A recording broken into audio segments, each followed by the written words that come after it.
नमस्कार, सवाल इंडिया का में आपका बहुत बहुत स्वागत है। इस वक्त आप एनडीटीवी इंडिया के साथ हैं। मेरा नाम है अंकित त्यागी।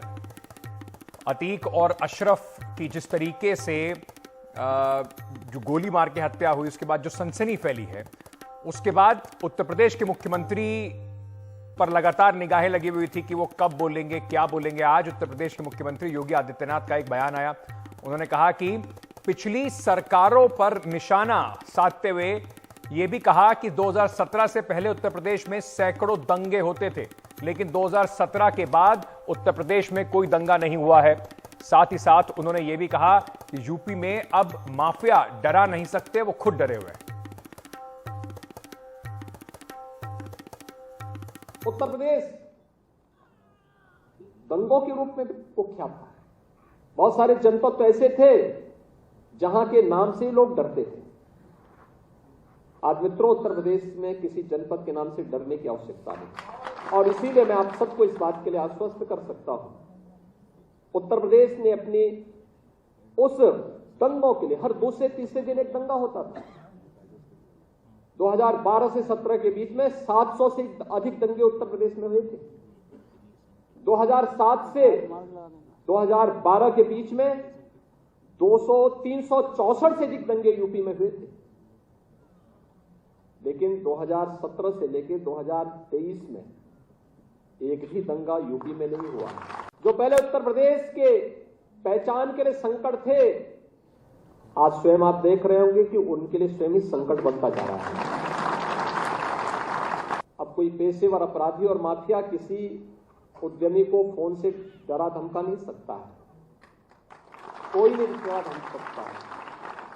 उत्तर प्रदेश आज बेहतरीन कानून व्यवस्था की गारंटी आपको देता ही है, लेकिन जो दो अन्य कलंक यूपी में थे कि जहां से यूपी में घुसो, जहां से सड़कों में गड्ढे दिखाई दें, समझ लो उत्तर प्रदेश की सीमा आ गई है। लेकिन आज उत्तर प्रदेश की इंटर स्टेट कनेक्टिविटी को हम लोग 4 लेन के साथ जोड़ चुके हैं।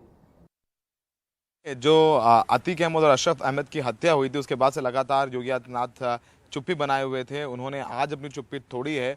लखनऊ में एक टेक्सटाइल पार्क के लिए उन्होंने एक MOU साइन किया। उसके लिए उस मौके पर उन्होंने अपने जो अभिभाषण था उसमें ये बात की। उन्होंने यही कहा कि अब पहले माफिया यहाँ पर चलती थी, लोग दौड़ाते धमकाते थे, माफिया जेल से सक्रिय रहते थे, लेकिन अब उत्तर प्रदेश में दंगे नहीं होते, माफिया ख़त्म हो गई है, कोई डर के नहीं रहता, यहाँ डर का माहौल नहीं है। ये बातें पहले ही बोलते आए, लेकिन जिस तरीके से अतीक अहमद और अशरफ अहमद की पुलिस की कस्टडी में हत्या हो गई, उसको लेकर के लग रहा था कि कुछ बोलेंगे, लेकिन उन्होंने वापस से यही कहा कि यहाँ पर कानून का राज है। तो इससे पहले भी योगी आदित्यनाथ जब असद का इनकाउंटर हुआ था तो उन्होंने भी कोई बयान नहीं दिया था, सिर्फ एक ट्वीट किया था और अपने जो STF की टीम है उनको शुभकामनाएं दी थी। तो योगी आदित्यनाथ लगातार चुप थे। उससे पहले उन्होंने आखिरी बार इस पूरे मामले पर असेंबली में ही बोला था, जब अखिलेश यादव ने उनसे सवाल पूछे थे लॉ एंड ऑर्डर को लेकर के, तो उन्होंने कहा था कि मिट्टी में मिला दूंगा उन सारे माफियाओं को। तो वो बयान काफ़ी वायरल भी रहा, काफ़ी चलता भी रहा। और अब जब अतीक अहमद अशरफ अहमद की पुलिस कस्टडी में हत्या हो गई, तब भी योगी आदित्यनाथ यही कह रहे हैं कि कानून व्यवस्था बहुत अच्छी है, यहाँ पर किसी को कोई डरकर नहीं रह रहा है। ऐसे में जब सवाल उठ रहे हैं कि पुलिस कस्टडी में जब हमलावर आकर के हत्या कर दे रहे हैं, पॉइंट ब्लैंक से हत्या को अंजाम दे गए, ऐसे में जब मुख्यमंत्री ये बात बोल रहे हैं तो जाहिर सी बात है कि मुख्यमंत्री के तेवर जो हैं तल्ख हैं। उन्होंने संदेश इस बयान के जरिए यही दिया है कि उनके तेवर में कोई कमी नहीं आएगी। वो बहुत अग्रेसिव उनका जो तरीका लहजा रहा है जब कानून व्यवस्था की बात आती है, तो उसी अग्रेसिव लहजे में ही, उसी अग्रेसिव तरीके से उन्होंने अपनी बात सामने रखी है। तो एक कड़ा संदेश भी देना चाह रहे हैं। जो क्रिटिसिज्म उनका हो रहा है इस पूरे हत्याकांड के बाद सोशल मीडिया पर विपक्ष भी लगातार हमलावर है। यहाँ तक कि दानिश अली जैसे लोग कह रहे हैं कि उत्तर प्रदेश में कानून व्यवस्था चरमरा चुकी है, यहाँ राष्ट्रपति शासन लगा देना चाहिए। जो सांसद है बसपा के, उन्होंने ये बात बयान दिया। तो ऐसे में योगी आदित्यनाथ आज जब एक कार्यक्रम के मौके पर पहुंचे तो उन्होंने वापस से कानून व्यवस्था को लेकर के अपनी पीठ थपथपाई है उत्तर प्रदेश सरकार में। पहले सपा को कटघरे में खड़ा किया, उसके बाद बताया कि यहाँ पर माफिया सारे खत्म हो चुके हैं। तो इस बात पे चर्चा हो सकती है, लेकिन संदेश यही है योगी आदित्यनाथ के साथ कि वो बिल्कुल इस घटना के बाद भी अपने तेवर कमज़ोर नहीं कर रहे हैं, तल्ख हैं और अग्रेसिव नजर आना चाहते हैं, इसीलिए उन्होंने ये बयान दिया है।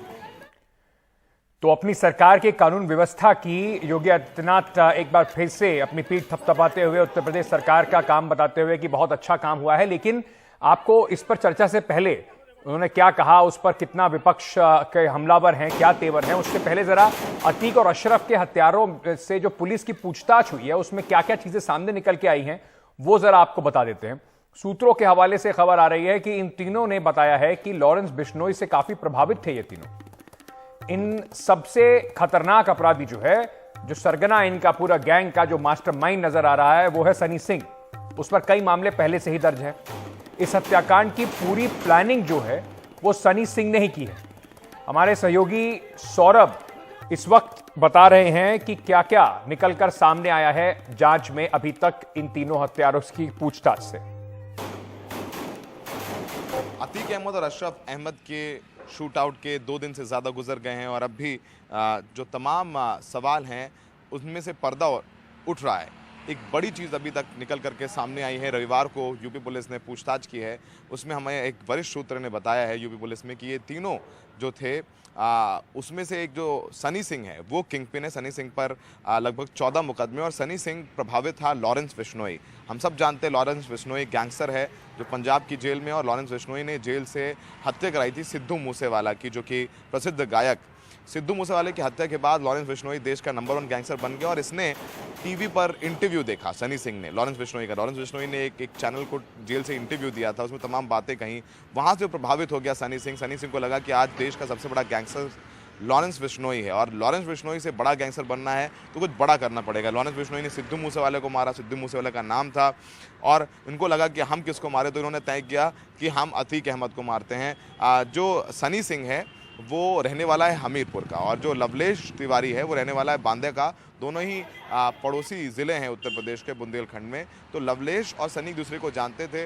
सनी और लवलेश दोनों पर ही ड्रग पेडलिंग के मुकदमे हैं। तो ये एक दूसरे के साथ कई अपराध में शामिल भी थे, तो ये दोनों को अच्छे से जानते थे। बाद में अरुण मौर्य को साथ में लेकर के आए, तो ये अपना नाम बनाना चाहते थे और चाहते थे कि इनको देश और दुनिया जाने और ये गैंगस्टर बने ऐसे कि मतलब जब भी मीडिया के सामने गोली मारो, उनको पता था ये कैमरा चल रहा है, कैमरे के सामने गोली मारी ताकि ये जो फुटेज है वो याद रहे और जब भी फुटेज आए, अतीक का नाम आए तो याद आए कि इन्होंने इनको मारा और लॉरेंस बिश्नोई से ज़्यादा इनके नाम की चर्चा हो। जैसे लॉरेंस बिश्नोई जेल में ये भी चाहते थे कि हत्या के बाद इन्होंने भागने की कोशिश नहीं की, सरेंडर कर दिया, धार्मिक नारे लगाए, क्योंकि लॉरेंस बिश्नोई थोड़ा धार्मिक प्रवृत्ति की बातें करी उसने उस इंटरव्यू में। ये भी उसने कहा कि देखिए लॉरेंस बिश्नोई धार्मिक है तो हमसे ज़्यादा धार्मिक बनेंगे, इसलिए उन्होंने सरेंडर, जब बोला सरेंडर सरेंडर तो धार्मिक नारे भी लगाए, हिंदू धार्मिक नारे लगाए ताकि वो संकेत भी चला जाए। तो ये पूरी प्लानिंग करके आए थे। अभी चूंकि ये शुरुआती जानकारी है लेकिन तीनों के बयान जो हैं उनमें विरोधाभास है, उनमें कॉन्ट्राडिक्शन है। ये तीनों अलग अलग बातें करें, लेकिन सनी सिंह ने लॉरेंस बिश्नोई का जिक्र किया और जो पिस्टल्स हैं वो कहाँ से आई, इतनी महंगी पिस्टल्स कहाँ से हैं, उसका भी अभी खुलासा होना बाकी है। अभी ये समझ में आ रहा है कि जो पिस्टल है एक वो कानपुर का एक शूटर है, गैंगस्टर है, बाबर नाम है उसका, वहाँ से वो पिस्टल उन्होंने ली। तो पिस्टल ली तो उसके पैसे कहाँ से आए, ये अरुण मौर्य को अपने साथ कैसे लेके आया, क्योंकि अरुण मौर्य कासगंज का था और पानीपत में रह रहा था।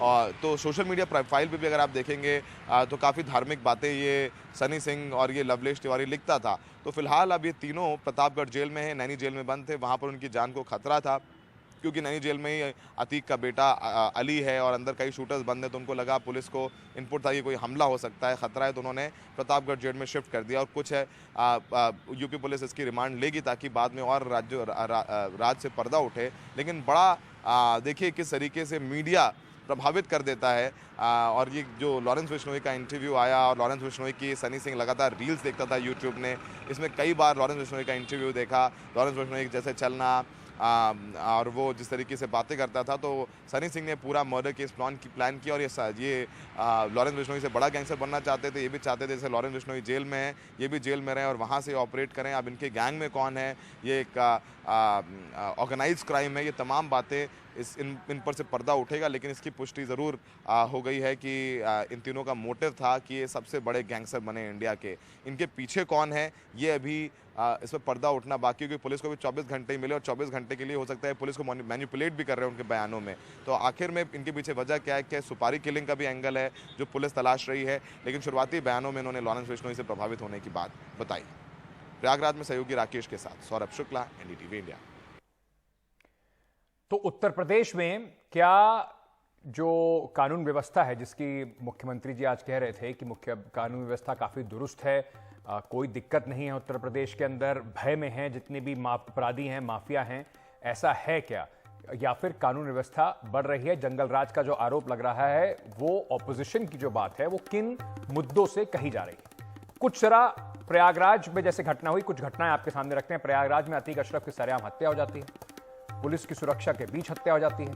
कल एक खबर आई कि एक छात्रा को सरे बाजार गोली मारकर उसकी हत्या कर दी जाती है जालौन में। परीक्षा देकर छात्रा लौट रही थी, उसकी हत्या कर दी गई। उन्नाव से एक और घटना आ रही है जिसमें एक रेप पीड़ित का घर जला दिया गया।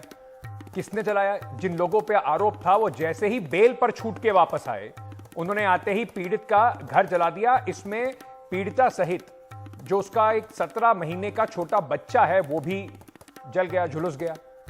अब ये घटनाएं पिछले 4 दिन की मैं सिर्फ आपको बता रहा हूं। तो क्या इस बात को माना जाए कि जो उत्तर प्रदेश के मुख्यमंत्री कह रहे हैं, अतीक अशरफ की हत्या के बाद जो योगी आदित्यनाथ ने चुप्पी तोड़ी है और बेहतरीन कानून व्यवस्था की गारंटी दी है, कितना सत्य है इस गारंटी में? क्या इस बात को सिर्फ उनकी बात से ही मान लिया जाए या तथ्य कुछ और है? इस पर बात करने के लिए हमारे साथ एसएन सिंह साहब जुड़ रहे हैं, प्रवक्ता है भारतीय जनता पार्टी के। विजय शुक्ला वरिष्ठ पत्रकार इस वक्त हमारे साथ जुड़ रहे हैं। हमारे साथ अनुराग भदौरिया जी भी जुड़ रहे हैं, प्रवक्ता हैं समाजवादी पार्टी के। आप सभी का बहुत बहुत स्वागत, धन्यवाद एनडीटीवी इंडिया के साथ जुड़ने के लिए। मैं सबसे पहले आपसे ही शुरू करना चाहता हूं एसएन सिंह साहब। मुख्यमंत्री जी ने कहा कि थर-थर कांप रहे हैं अपराधी। अगर मैं सिर्फ जो इतने दिनों में उत्तर प्रदेश की पुलिस जिस बात को तमगे की तरह पहनती है कि अपराधियों के हमने इतने एनकाउंटर करे, 6 साल में 10,000 एनकाउंटर, इस साल भी करीब 183 एनकाउंटर, तो अगर अपराधियों में इतना डर होता तो अपराधियों की इतनी हिम्मत कैसे पड़ जाती कि वो पलट के पुलिस पे हमला कर दें? अगर कानून व्यवस्था इतनी चुस्त दुरुस्त होती। 4 दिन में जो मैंने आपको बड़ी घटनाएं गिनाई हैं सर, वो भी उत्तर प्रदेश के अंदर हो रही हैं, कहीं बाहर नहीं है। देखिए, निश्चित तौर पे उत्तर प्रदेश की ये जनता जानती है कि उत्तर प्रदेश में जब से भारतीय जनता पार्टी की सरकार आई है तब से कानून का राज्य है और भयमुक्त समाज है। और हम कहते नहीं है, मुख्यमंत्री जी जो कहते हैं वो करके दिखाते हैं। आपने कहा 10,000 इनकाउंटर, ये गलत है। 10,000 इनकाउंटर नहीं, 183 इनकाउंटर हुए और वो पुलिस मुठभेड़ हुआ है जिसका 183 लोग मारे गए हैं सर। कुल मिला के एनकाउंटर 6 साल में 10,000 हैं। जरा ये आंकड़े जो हैं वो एनसीआरबी के आंकड़े हैं सर, मेरे नहीं है। ठीक बात है, आपने इनकाउंटर कहा था, उस पर मैं आप पे कोई सवाल नहीं उठा रहा हूं। अब आइए देखिए, हुआ क्या, 2017 से पहले की जो सरकारें थी उसमें लगातार बड़ी वारदातें होती थी। आज मुख्यमंत्री जी ने भी कहा कि 700 दंगे हुए थे 5 साल में। उत्तर प्रदेश में लगभग 6 साल हो गए, हमारी भी सरकार चली है, भारतीय जनता पार्टी की एक ऐसी पारदर्शी और जिम्मेदार सरकार चली है जिसमें कोई दंगे नहीं हुए। दूसरा, उन्होंने कहा किसी व्यवसायी को घबराने की आवश्यकता नहीं है, क्योंकि कुछ सरकारें ऐसी थी वो व्यवसायियों से चंदा के नाम पे, अपहरण के नाम पे, आतंकवाद के नाम पे भय दिखाकर बहुत सारी चीजों की वसूली करते। भारतीय जनता पार्टी की सरकार में ऐसा नहीं होगा, क्योंकि हम जाति, धर्म, वर्ण, वर्ग, क्षेत्र देखकर कार्य नहीं करते। हमने कानून के राज स्थापित करने के लिए कार्य किया। लगभग 12,000 ऐसे अपराधी थे, चिन्हित अपराधी, जिनपे घोषित था कई लाख रुपए का इनाम, उनको बहुत सारी सरकारें गिरफ्तार नहीं करती थी, उनको जेल में डालने का कार्य किया। आपने कहा कि कोई बड़ी घटना नहीं हुई है उत्तर प्रदेश में। ये प्रयागराज की घटना बड़ी घटना नहीं थी। पुलिस के सुरक्षा में 2 लोगों की इस तरह से हत्या कर दी जाती है। वो कौन थे, क्या थे, ये तो कानून को तय करना था, लेकिन 2 लोगों की हत्या ये बड़ी घटना नहीं थी। उससे पहले उमेश पाल की दिन दहाड़े हत्या कर दी जाती है, 2 पुलिस वाले मार दिए जाते हैं, वो बड़ी घटना नहीं थी। मैंने आपको अभी बताया जालौन में एक छात्रा की दिन दहाड़े हत्या कर दी जाती है, वो बड़ी घटना नहीं थी। उन्नाव में कल एक रेप पीड़िता का घर जला दिया जाता है, उसका बच्चा भी उसमें झुलस गया है, वो बड़ी घटना नहीं थी। देखिए, हम किसी से तुलना नहीं कर रहे हैं। अगर तुलना पे हम बैठेंगे तो दूसरी बात, हमने बड़ी जिम्मेदारी से स्वीकारा और उस दिन हमारे सभी वरिष्ठों ने भी स्वीकारा कि जो प्रयागराज की घटना है हम उस पर खेद व्यक्त करते हैं। और निश्चित तौर पे हम उन सरकारों की तरह मुख्यमंत्री आवास में चाय नहीं पिलाएंगे। घटना किसी कालखंड में हो सकती है। भगवान राम के कालखंड में भी मारिच सुबाहु थे और भगवान कृष्ण के समय में भी कंस थे और हमारे कालखंड में भी घटनाएं हो सकती, लेकिन कुछ घटनाएं जो प्रायोजित होती हैं, जो सरकारों के द्वारा कराई जाती हैं, पाल पोस कर उनको बड़ा किया अभी आप कह रहे हैं कि हम कंपैरिजन नहीं करेंगे और फिर आप कंपैरिजन पे आ गए। लेकिन अनुराग भदौरिया से जरा जवाब ले लेते हैं, जो आपने बात कही है उसका उत्तर ले लेते हैं अनुराग भदौरिया से। अनुराग भदौरिया जी, जो 2017 से पहले होता था वो अब नहीं हो रहा है। दंगे कराए जाते थे सरकारों द्वारा प्रायोजित, ऐसा कहा जा रहा है।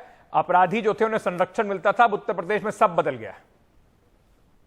देखिए, मैं अगर कुछ कहता उसके पहले आपने सारे सवाल पूछ ही लिए थे, जवाब दे नहीं पाए। पिछले 4 दिनों की घटना आपने गिनाई और 4 दिनों की घटना आपने जालौन की भी गिनाई कि बच्ची को किस तरह से मार दिया गया, और नाव की घटना भी आपने गिनाई, फिर आतिक और उसको किस तरह से पुलिस की सुरक्षा में मार दिया गया। तो सवाल ये उठता है कि जब इस तरह की घटनाएं हो रही हैं जहां पुलिस का डर नहीं लग रहा है बदमाशों को, गुंडों को, फिर आप कहते हैं कि उत्तर प्रदेश में सब कुछ ठीक है। मेरा तो एक सीधा सा सवाल है, आप जिस पे काम करना उस पे आप काम करना नहीं चाहते। आपको अपराध की फैक्ट्री बंद करनी पड़ेगी जहां से अपराधी पैदा हो रहे हैं। एक आध अपराधी को मारने से काम नहीं चलेगा। आपकी फैक्ट्री तो वैसी चली रही है। अगर फैक्ट्री नहीं चल रही थी तो 3 अपराधी नए कहां से आ जाते और दनादन मार के चले गए। ये पुलिस ने पकड़ लिया, ठीक है, लेकिन इनकी हिम्मत कहां से आ गई? इसलिए कह रहे हैं कि आप असली मुद्दों पे नहीं बात कर रहे हो। असली मुद्दा क्या है कि आप समाज के अंदर में लोगों को शिक्षा पे जोर दीजिए। जब आप युवाओं को शिक्षित करेंगे, युवाओं को उनको पैरों पे खड़े करने की बात करेंगे, उनको ट्रेन करेंगे अच्छी तरह से, किस तरह से उनकी जिंदगी आगे बढ़े, कैसे। लेकिन भदौरिया साहब, लेकिन जो बीजेपी बार बार आरोप लगाती है संरक्षण के पुरानी सरकारों पे, आपकी सरकार पे खासतौर से 2017 से पहले की सरकार पे आरोप लगाती है, तो वो कहते हैं कि देखिए अतीक एक जमाने में एमपी तो समाजवादी पार्टी से थे, 2008 में आपने उन्हें निकाला, उससे पहले समाजवादी पार्टी से जुड़े हुए थे। कह रहे हैं कि हमारे एनसीआरबी के आंकड़े उठा के देख लीजिए, समाजवादी पार्टी के समय में कितने दंगे होते थे और हमारे यहां दंगे हो नहीं रहे। तो कहीं ना कहीं हमने कुछ चीजों को बदला तो है। देखिए, मैं वही आपसे बार बार कह रहा हूं, मैं उसी बात पे आ रहा था। जब आप नहीं टोकते तो मैं वहीं पे लैंड वहीं कर रहा था, क्योंकि समाज में एक क्रोनोलॉजी को समझना पड़ेगा। हर चीज एक दूसरे से जुड़ी हुई है। लैंड वहीं होगी जाके जहां आपने टोका। देखिए, अब सवाल ये उठता है कि ये अपने समय की कोई बात करना ही नहीं चाहते। जब भी इनके समय में कोई घटना होती है तो भारतीय जनता पार्टी पलट के विपक्ष की तरफ देखने लगती है। मतलब ये सत्ता पक्ष में है तो भी विपक्ष दोषी, और जब विपक्ष में रहते हैं तो भी सत्ता पक्ष वाला दोषी। मतलब ये विपक्ष को ही दोषी ठहराना चाहते हैं। ये वो चले जाएंगे 1990, 1980, 2000, 2005, ये नहीं आएंगे 2017 से 2023 के बीच में जो घटनाएं हो रही हैं कि आप संभाल नहीं पा रहे हो, तो आप उससे जिम्मेदारी से क्यों भागते हो? और परसेप्शन बनाने की बात ये करते हैं कि पिछली सरकारों में, अरे पिछले तो कल्याण सिंह जी भी 2 बार चीफ मिनिस्टर रहे हैं, राजनाथ सिंह जी भी चीफ मिनिस्टर रहे हैं, गुप्ता जी भी चीफ मिनिस्टर थे। तो क्या आप सभी सरकारों की बात करते हैं आप? इसलिए मैं आपसे कह रहा हूं कि जनता ने आपको बड़े विश्वास के साथ चुना है, ठीक है, इसलिए जनता के साथ तो कम से कम धोखा मत कीजिए। आपकी सरकार है, योगी आदित्यनाथ बनाइए जिससे इस तरह की जब ये पूरी घटना हुई, इससे पहले जो हमने सुना था, असेंबली में खड़े होकर बोला थे कि माफियाओं को मिट्टी में मिला देंगे। इस सरकार का जो कहीं ना कहीं विपक्ष आरोप लगाता है कि ठोक तंत्र का राज चल रहा है, पर अगर कानून का इतना ही राज चल रहा होता तो क्या आपको नहीं लगता कि हर अपराधी पुलिस पे गोली चलाने से पहले 4 बार सोचता? अगर अपराधी इतनी आसानी से गोली चलाते हैं और पुलिस पलट के उन्हें मार देती है, तो क्या पुलिस का, कानून का खौफ जो है वो दिखाई पड़ रहा है जो पिछली घटनाएं हुई हैं कुछ दिनों से? देखिए, इसके अलग अलग पैमाने हैं, सोचने का तरीका अलग है और अपने अपने ढंग से व्याख्या कर रहे हैं लोग। जैसे मैं प्रयाग की बात करता हूं, प्रयाग में जब ये बड़ी घटना हुई तो ये बीजेपी वालों को भी एहसास था कि बहुत बड़ी घटना हो गई है, और आप देखिए कि उनके सारे कार्यक्रम रद्द हो जाते हैं एक दिन के लिए।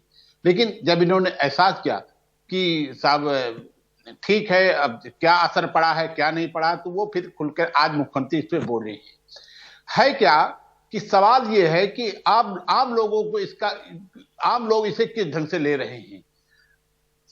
पूरा समाज, मैं चूंकि 35 साल से पत्रकारिता कर रहा हूं, तो मैं देखता हूं पूरा समाज, हर व्यक्ति इस बात से दुखी रहा है कि कौन किसके प्लाट पे कब्जा कर ले, कौन किसके घर पे जाके घुस जाके, कौन कब कहां अवैध लोगों के कब्जे हो जाए जमीनों पे, खेती कब्जा, आप सुन रहे होंगे जी। तो इस पिछले दिनों हुआ क्या है कि तमाम इनकाउंटर हुए, इसको लेकर के तमाम सवाल भी उठे कि साहब ये सब किस ढंग से ये गणतंत्र का चल रहा है गोली के बल पर। लेकिन अपने अपने ढंग से सोचने का एक तरीका है। मैंने जब उत्तर प्रदेश में अभी 1 साल पहले जब चुनाव हुआ था विधानसभा, तो मैं दौरा कर रहा था उत्तर प्रदेश का।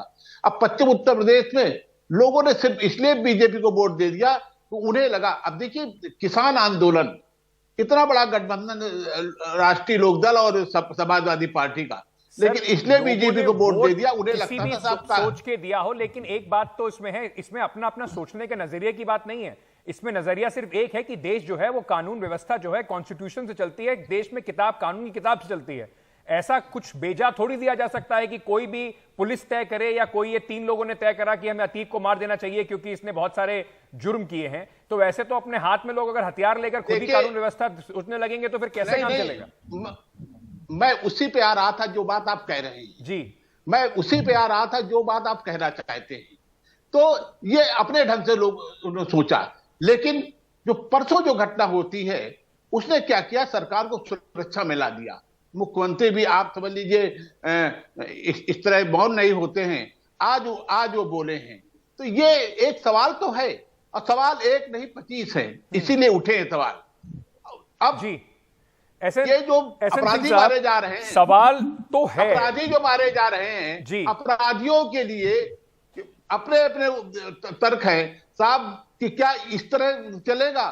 लेकिन बहुत लोगों को ये पसंद आता है, बहुत नहीं पसंद आता। सवाल ये है कि कानून व्यवस्था बात ही नहीं है सर, ये मेरी और आपकी पसंद की या जनता की पसंद की बात नहीं है। बिल्कुल मिलाकर देश कानून व्यवस्था जो है वो उससे वो चल, इस देश ने एसएन सिंह साहब, ये वही देश है जिसने अजमल कसाब को, जिसको देखा गया था टीवी के सामने, इतनी सारी फुटेज के सामने, इतने सारे लोगों को मुंबई में मारते हुए, उसको भी पूरी कानूनी न्यायिक प्रक्रिया से गुजरकर फांसी पे चढ़ाया गया। ये वो देश है। इस देश के अंदर ऐसा थोड़ी होगा कि मुझे पसंद नहीं है या मुझे पसंद आ रही है ये बात कि एनकाउंटर से कोई मर गया तो मैं खुश हो जाऊं। इसमें ना तो खुश होने की बात है ना दुख मनाने की बात है।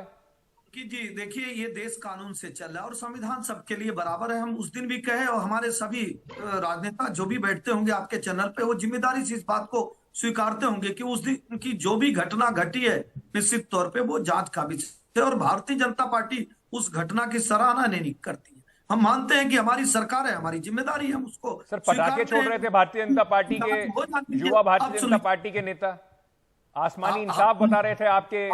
देखिए क्या होता है, आपके गांव में भी एक कहावत होती है, आपके गांव में हमारे दादा भी कहते थे, उनके दादा भी कहते थे, उनके दादा भी कहते थे कि जो जस करो सो तस पर चाका।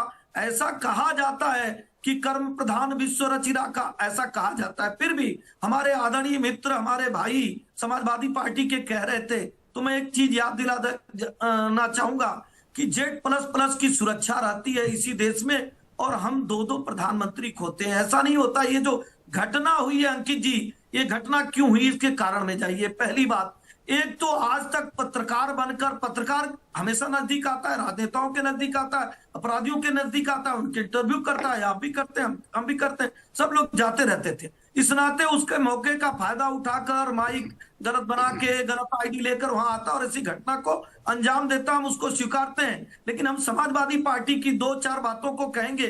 16 फरवरी 2015 मुजफ्फरनगर कोर्ट में विक्की त्यागी को गोली मार के हटा लिया जाता है। क्या इस समय, और 15 दिसंबर 2014 को अमित भूरा पुलिस कस्टडी से AK-47 से हत्या करके बाहर चला जाता है। 5 सितंबर 2014 मेरठ कचहरी में नितिन की हत्या कर दी जाती है। मैं कह रहा हूँ हम तुलना नहीं, मैं इस पे मैं एक सवाल पूछ के फिर अनुराग भदौरिया के पास जाता हूँ।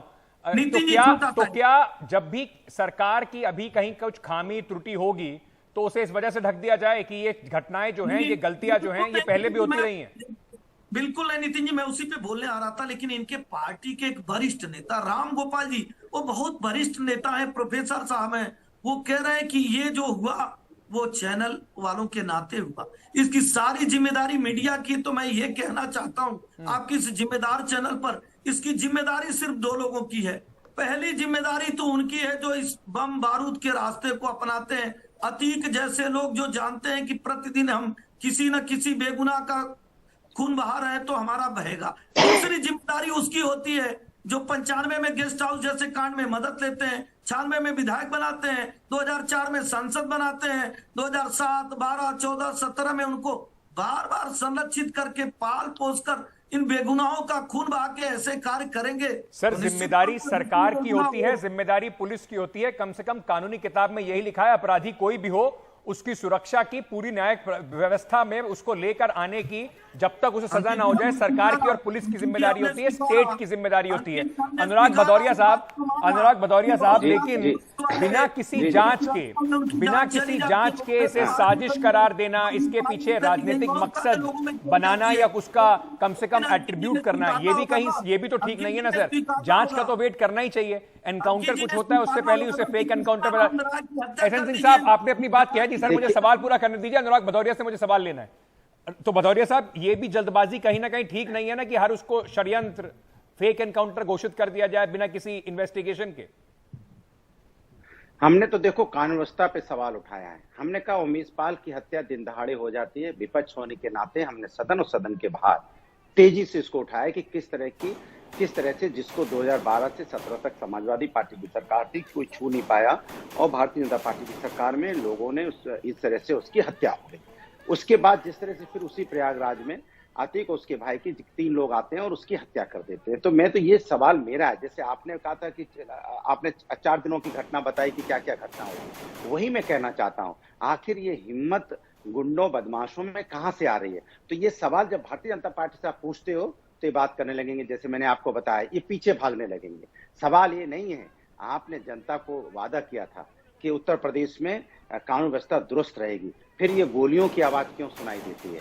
और कोई पहली बार थोड़ी सुनाई दे रही है। आपने कानपुर की घटना देख लीजिए, माँ बेटी जिंदा जली है, किस तरह से लखीमपुर में रौंद दिया गया था 3 लोगों को, किस तरह से उन्नाव में घटना हुई थी, किस तरह से हाथरस में हुई थी, किस तरह से कानपुर में 8 पुलिस वाले शहीद हो गए थे। कितनी घटनाएं गिना दी जाए। लखनऊ में एक चौराहे पे एक ब्लॉक प्रमुख को गोलियों से भून दिया गया था। सवाल ये नहीं है, बार बार हम इनको घटना गिनाते हैं और जैसे हम घटना बताते हैं ये पीछे गिनाने लग जाते हैं। अनुराग जी, लेकिन आप क्या इस बात को मानते हैं कि जनता जो है वो अगर 2017 के बाद, उसके बाद 2021 में इतना प्रचंड बहुमत बीजेपी को दे रही है, अच्छा खासा बहुमत योगी आदित्यनाथ की सरकार को अब 2 बार दे दिया है, तो कहीं ना कहीं उनको क्या ये लगता है कि वो भी इस बात को तोलते हैं, कंपेयर करते हैं कि आपकी सरकार के मुकाबले अगर इनमें घटना हो रही है तो तब भी वो सुरक्षित महसूस करते हैं? क्या आपको लगता है कि ये जो परसेप्शन है कि हम सुरक्षित हैं, योगी आदित्यनाथ की सरकार जो बार बार कानून व्यवस्था पे बात करती है, उसको आप लोग काउंटर कर नहीं पा रहे? जनता भी इस बात को नहीं मान रही कि अभी ज्यादा घटनाएं हो रही? देखिए, आप घटनाएं आपके सामने हैं।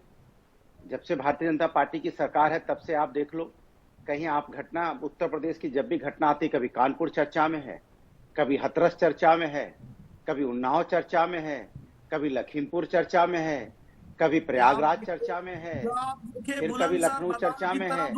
तो क्या किस बात के चर्चा में है, मैं ये पूछना चाहता हूँ। आखिर उत्तर प्रदेश लगातार इन सब बातों में चर्चा में क्यों है? पूरे साल तो चर्चा में रहता है, हर 1-1.5 महीने में आप देखिए चर्चा हो जाती है। तो समय मेरे पास बिल्कुल खत्म हो गया है। ब्रजेश शुक्ला जी, अंत में मैं आपसे पूछना चाहता हूं कि कहीं ना कहीं जमीनी स्थिति के साथ साथ, जैसे हमने बताया कि घटनाएं तो हो रही हैं, लेकिन क्या जो बैटल ऑफ परसेप्शन जिसको राजनीति में कहा जाता है कि लोगों को आपका मैसेज क्या समझ में आ रहा है, योगी आदित्यनाथ इस बात को समझाने में सफल हो गए हैं अखिलेश यादव से ज्यादा कि उनके यहां पे कानून राज ज्यादा बेहतर है? घटनाएं चाहे कुछ, देखिए, मैं वही बात कह रहा था जो इसके पहले मैं वही बात कह रहा था।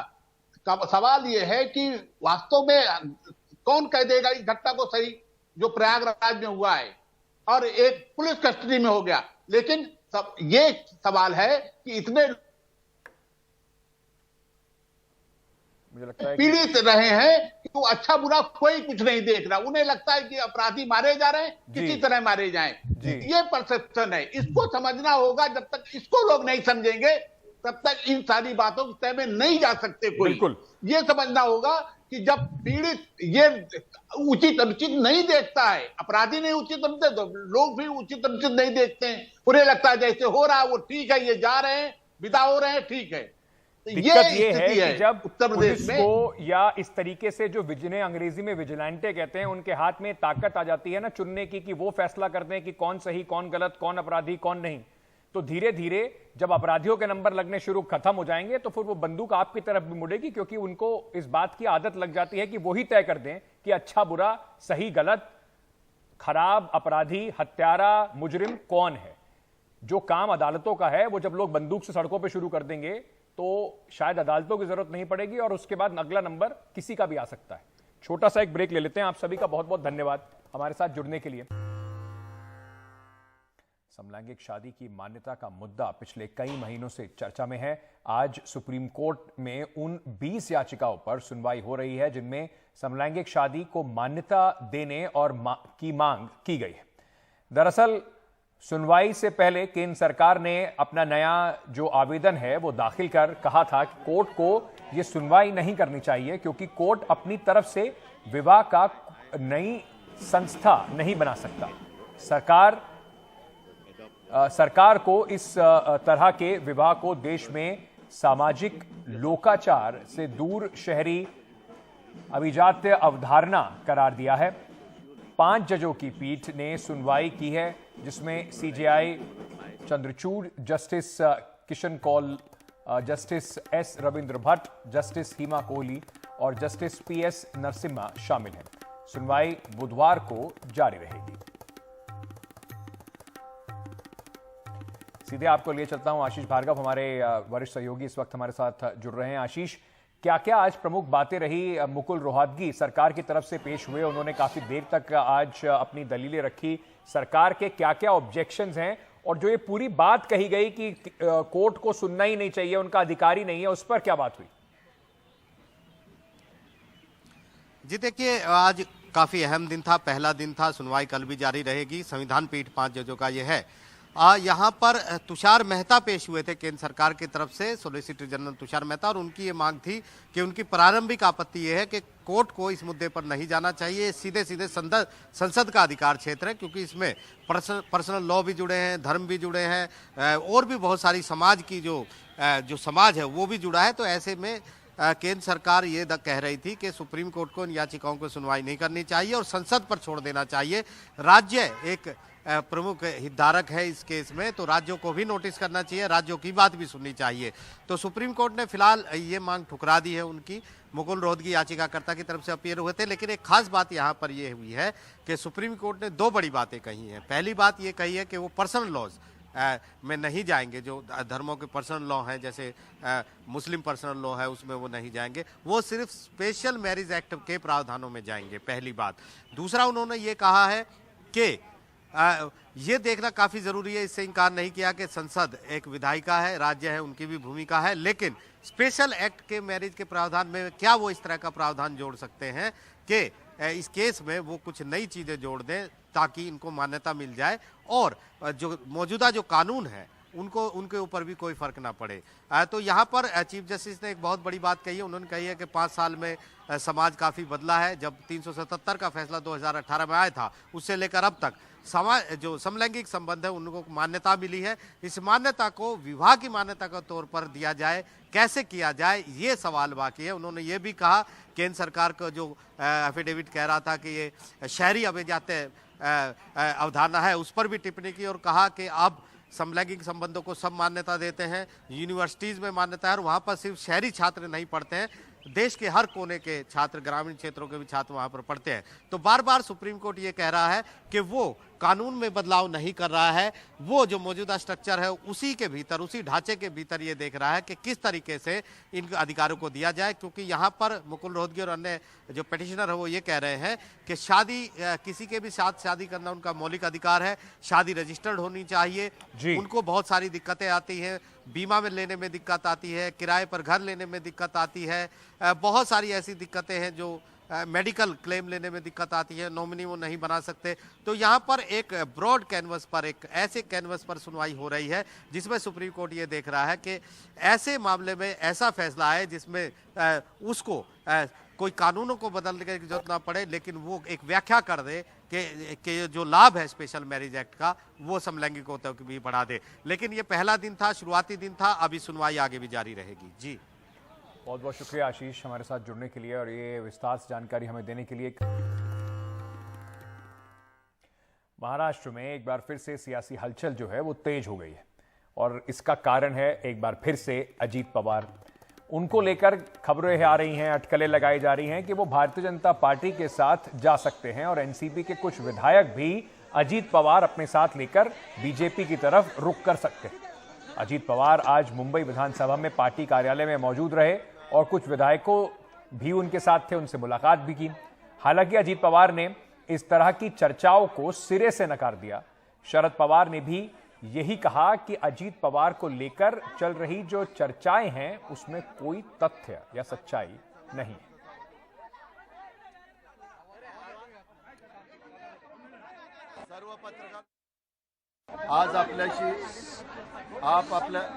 आज रोजी आपल्याशी बोलण्याचं कारण म्हणजे कारण नसताना माझ्याबद्दल किंवा माझ्या सहकाऱ्यांच्या बद्दल गैरसमज निर्माण करण्याचा काम जाणीवपूर्वक वेगवेगळ्या ठिकाणी होताना मी स्वतः बघतोय।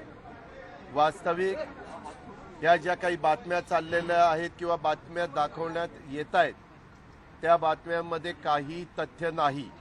मैंने बताया ना, ये सब खबरें गलत है, उसमें कुछ भी तथ्य नहीं है, ये दिखाना बंद कर दो, ऐसा मेरा आह्वान है। हमारे सहयोगी सुनील सिंह ने जो एनसीपी के विधायक और चीफ विप हैं अनिल पाटिल, उनसे भी बातचीत की इस पूरे मामले पर और ज्यादा जानकारी के लिए। एक बार फिर से एनसीपी के नेता अजित पवार को लेकर कयास लगाए जा रहे हैं। हालांकि उन्होंने सारी खबरों का खंडन किया है, लेकिन जो विधायक सुबह से उनसे मुलाकात कर रहे थे, बात कर रहे थे, उनमें से एक अनिल पाटिल जो हैं मेरे साथ में हैं और ये पार्टी के प्रतोद भी हैं, यानी कि विप हैं।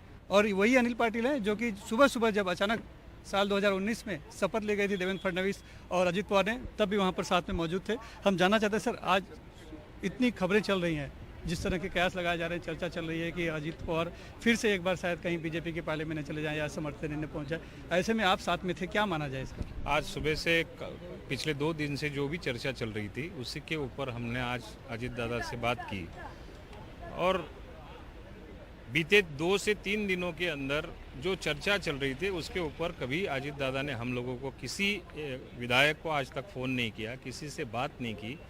आज हमने जब चर्चा की तो इसका खंडन हम लोगों को करना पड़ेगा। ये जानबूझ के विपक्ष के थ्रू या हमारे जो भी हितचिंतक रहेंगे उनके थ्रू ये प्रयास चल रहा है। ये खंडन आज हो गया है। हमारी पार्टी पूरी तरह से एकजुट है और एक साथ में ही काम करने वाली है। लेकिन ये सब खबरें अजित पवार के साथ ही क्यों चलती हैं? वो अजित दादा के बारे में सब लोगों को विशेष प्रेम है। बढ़ती पार्टी है, उम्दा नेतृत्व है, करारा नेतृत्व है, इसके लिए उनके बारे में सोचना स्वाभाविक है। किसी भी पार्टी को इतना बड़ा और इतना आक्रामक नेता किसी विरोधक को नहीं चाहिए और किसी भी पार्टी को वो सहन नहीं होता, इसके लिए खबरें चलाने का काम चल रही है। और वो अनप्रेडिक्टेबल भी है, उसके बारे में काय दादा अनप्रेडिक्टेबल भी है। नहीं, वो सब कुछ ये सवाल पूछने से अभी दादा ने जो खुलासा किया उसी के ऊपर गौर करो। आज की डेट में आज कोई भी प्रिडिक्शन आप जो तरीके से लगा रहे हो, कृपा करके यहाँ पर रोकना चाहिए। यानी दादा नहीं जा रहे हैं, कहीं पार्टी में ही बने रहेंगे? पार्टी जाने का सवाल किसने उठाया? मैं आपको ये पूछ रहा हूँ कि अजित दादा ने आज तक या हमारे पार्टी के कोई भी नेता ने आज तक ये आपको कभी बताया हम इनके साथ जा रहे, उनके साथ जा रहे, ये हो रहा है, वो हो रहा है? ये अलग अलग तरीके से केवल प्रयास चल रहे हैं, कयास लगाने का प्रयास। सर, जाने के पहले तो कोई नहीं बताता है, उस रात भी उन्होंने नहीं बताया था किसी को जब चले गए थे। एक महीना जब सरकार बन नहीं रही थी, राष्ट्रपति राजवट उस टाइम चल रही थी, ये समझो कभी उस टाइम जो सोचे गया और राष्ट्रपति राजवट एक रात में सुबह 2 बजे, रात को 2 बजे वहाँ से पत्र आ गया दिल्ली से और यहाँ राष्ट्रपति राजवट उठ गई, हमारा काम हो गया। यानी वही एक आप लोग का काम था कि कहीं न कहीं कैसे भी राष्ट्रपति शासन हटना चाहिए, इसलिए गए थे। इस बार ऐसा कुछ नहीं। विधायक चुन के आने के बाद में एक महीना सरकार बन नहीं रही थी।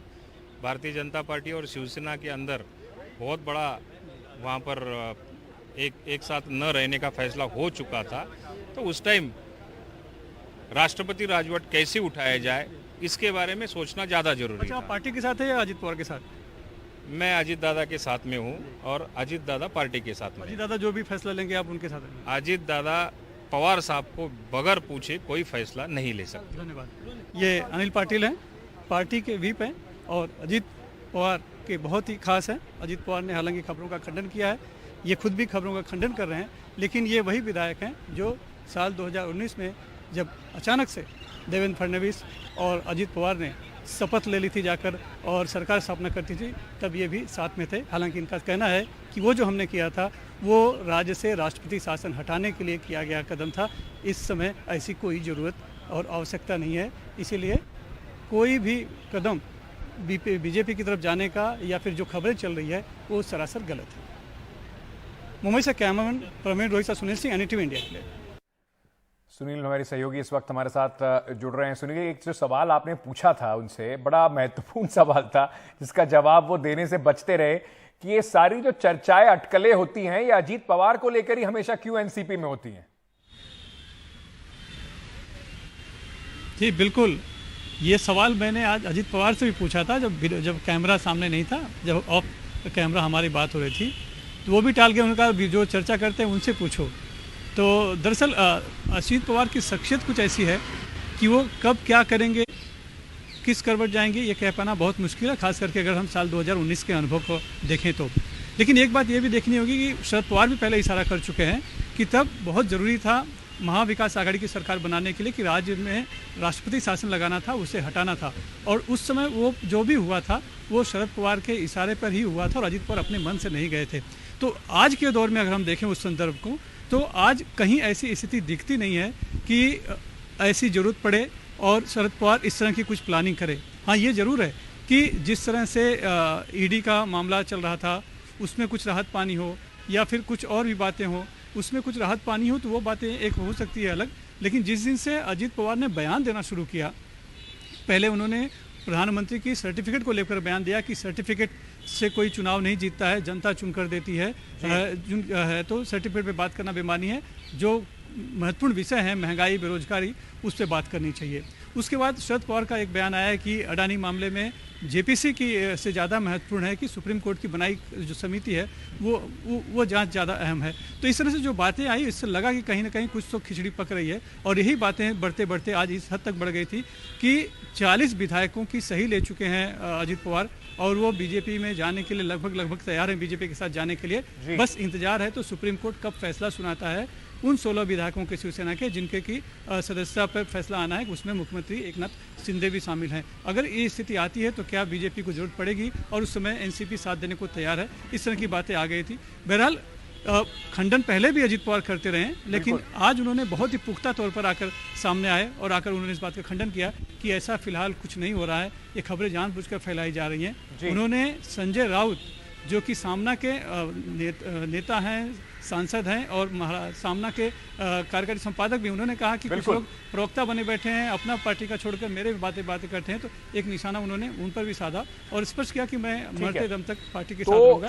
लेकिन फिर बात सारी ये है अजीत पवार हैं, वहां पर अजीत पवार और शरद पवार जो जिस तरीके से पूरी राजनीति उनकी वो अपनी करते हैं, कहा जाता है कि अजीत पवार हमेशा एक वक्त में कई राजनीतिक विकल्प खुले रखते हैं, उसी को लेकर हमेशा इस तरह की चर्चाएं गर्म रहती हैं कि किस करवट बैठने वाले हैं अजीत पवार और शरद पवार। बहुत बहुत शुक्रिया सुनील हमारे साथ जुड़ने के लिए। देश के कई राज्यों में गर्मी और लू का कहर जारी है, आने वाले दिनों में ये और भी बढ़ सकता है। मौसम विभाग ने इसको लेकर अलर्ट भी जारी किया है। कल देश के 36 शहरों में तापमान 42 डिग्री से ऊपर रहा। प्रयागराज में तापमान 44.6 डिग्री दर्ज किया गया। इस साल नॉर्थ ईस्ट के राज्यों में भी तापमान तेजी से बढ़ा है। गर्मी की वजह से उत्तर पूर्व राज्य त्रिपुरा में आज से लेकर 23 अप्रैल तक स्कूल जो है वो बंद कर दिए गए हैं। प्राइवेट स्कूलों को भी बंद रखने की गुजारिश की गई है। इसके अलावा पश्चिम बंगाल में स्कूल कॉलेज पहले से ही एक हफ्ते की छुट्टी पर है। इसके अलावा महाराष्ट्र, उड़ीसा, बिहार, उत्तर प्रदेश के कई शहरों में भीषण गर्मी पड़ रही है।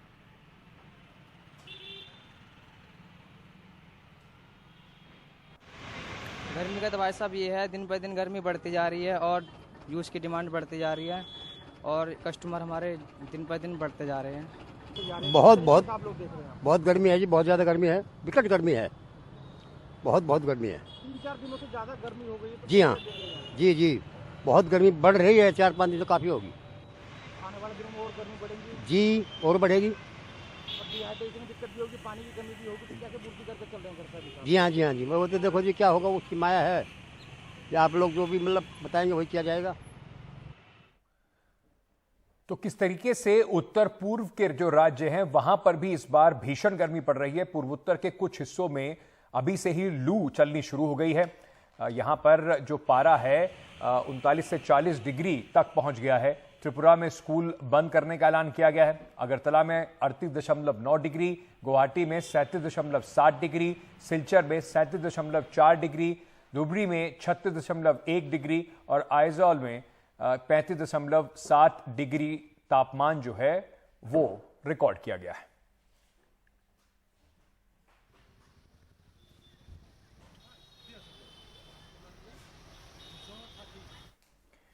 चलिए, आज के लिए सवाल इंडिया का में इतना ही।